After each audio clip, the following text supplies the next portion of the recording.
this could be us. So back to what I was saying. Could be us.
Sa investigation po siya ng PNP natin. Sabi si Sir Montiel na ng second po dahil si Sir po nasa operation po ata ngayon.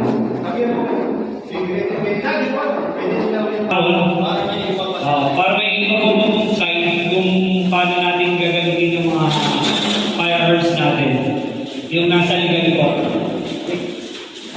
Hello, magandang hapon sa lahat.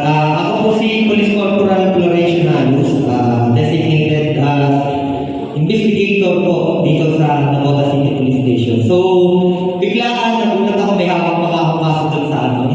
Pinaiwanan sa akin sa grupo kasi nga, nandito na daw kayo nakakahiya daw. So, biglaan talaga, malaman lang ang presentation, so nag-reflect ako kung ano na lang. Dito na lang maging ano na lang siguro natin, sistema na lang natin is question and answer forum na lang. So, itanong nyo sa akin lahat na gusto nyo itanong based dun sa mga na-encounter nyo as legal basis na nangyayari sa community natin as gun holder kasi sigurado meron kayong mga tanong na na-encounter kapag lalo sa checkpoint, lalo kayo nag-gun ngayon, kaya sigurado ang sa akin yan. Dahil marami na din kami, simula nung na election period, campaign period, marami na kami na-encounter na nahuli na illegal possession in relation to omnibus election code. So, sa lahat po ba kayo sir, gun-owner? Lahat ng nandito po gun-owner. So, meron sigurado sir, meron din dito mga PNP personnel sir. Si sir, PNP personnel, no? Si sir lang po ba PNP personnel dito? Tapos, the rest, ano na po? Civilian? No, so, sir, sigurado ako, hindi ako ganun hindi ako ganun sa baril. So, sa akin, ang maitutulong ko sa inyo is for legal basis. Kung ano yung mga nalalaman ko na pwede kong i-share para sa inyo para maiwasan natin yung mga mali na pwedeng humantong sa pagkakakulong natin sa community. May baka may malubag tayong batas na akala natin na tama pa tayo, based dun pala sa sa batas natin, mali na pala. So, yun, ganun po. Ngayon, sir, kung sino po yung gusto magtanong na regarding sa legal basis natin, sasagutin ko hanggang sa makakaya ko po, hanggang sa kakayanan ng mga na-encounter ko based on my experience. So, yun po, sir. Pero, pwede na po natin mag-isa kung sino yung pwedeng magtanong tungkol sa regarding sa 10591. Specifical po kasi talaga sa RA 10591 talaga meron itong usapan natin kasi. So, meron po ba sir? Ano po ba sir? Dinudrog kayo talaga sir ng kamanama or nabotas na?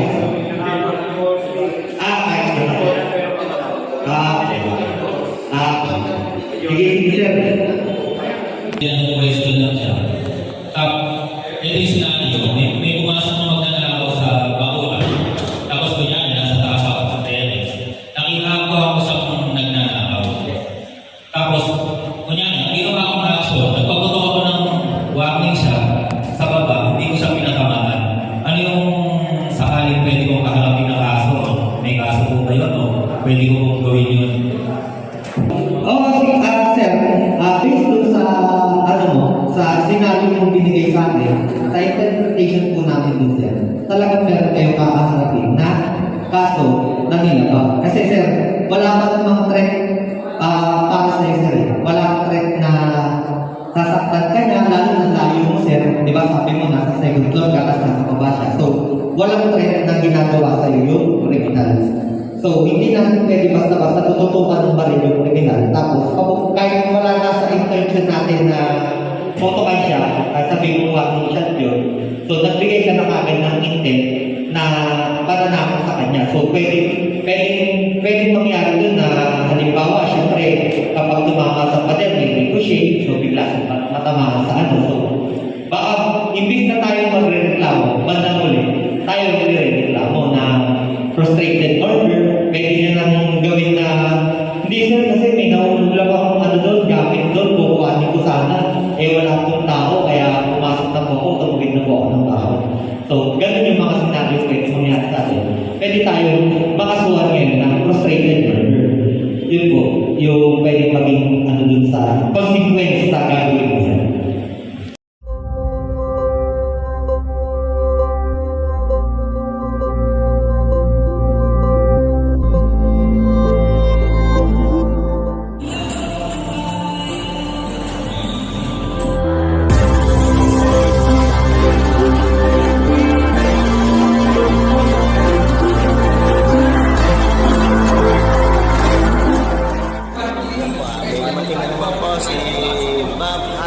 Dumating po sa akin si Bob Hari at kanyang assist. Lalabas sa bayaw yun, lalabas sa bayaw.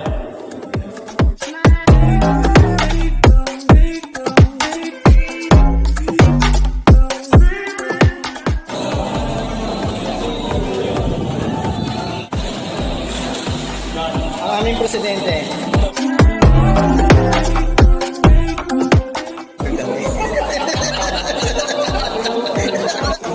Tatay Ben. Ito, kasama na ito rin.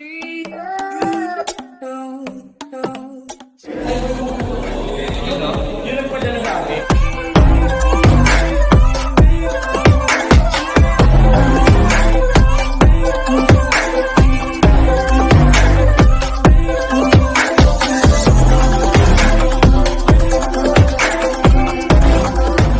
At sir, Pinal pare, dala kain pare.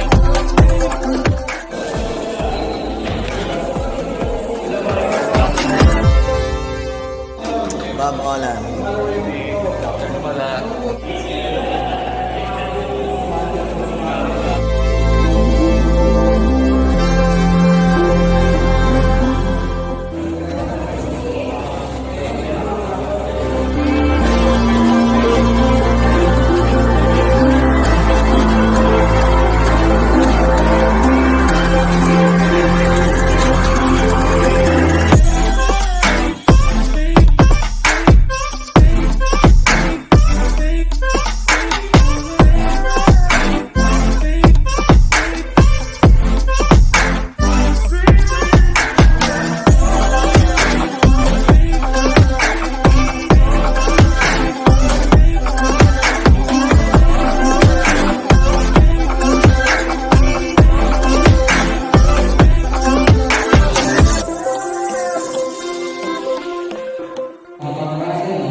Sila po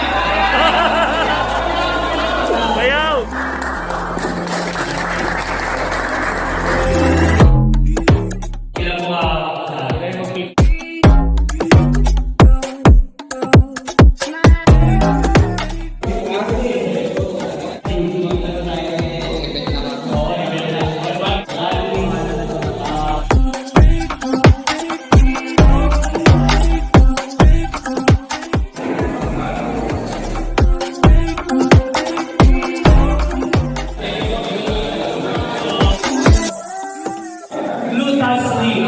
Para makabayan ng kalaro. Meron din tayong tactical ba? Hindi na ang ganyan. Sige. So, pwede naman natin gawin sa balik gawin. Okay. So, ngayon, may question pa ba kayo? Marami na nangyari sa tayo. Kung talagang Panginoon yung visible na talaga.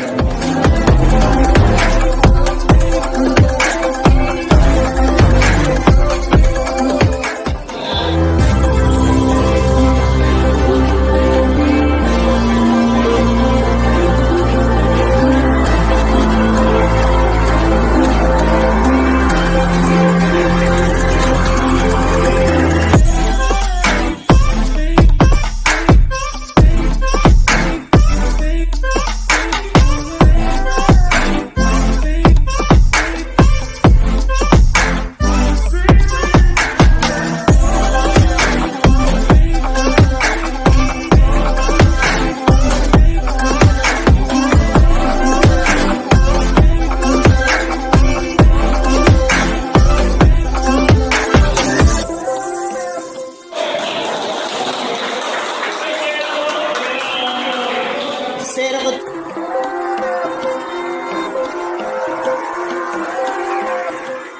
Oy, sige siya.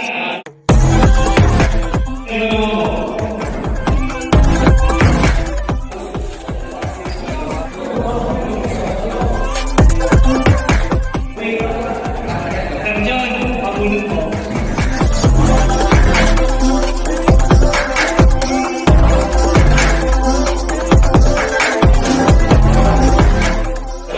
Ayan na! Ayan. Dami ng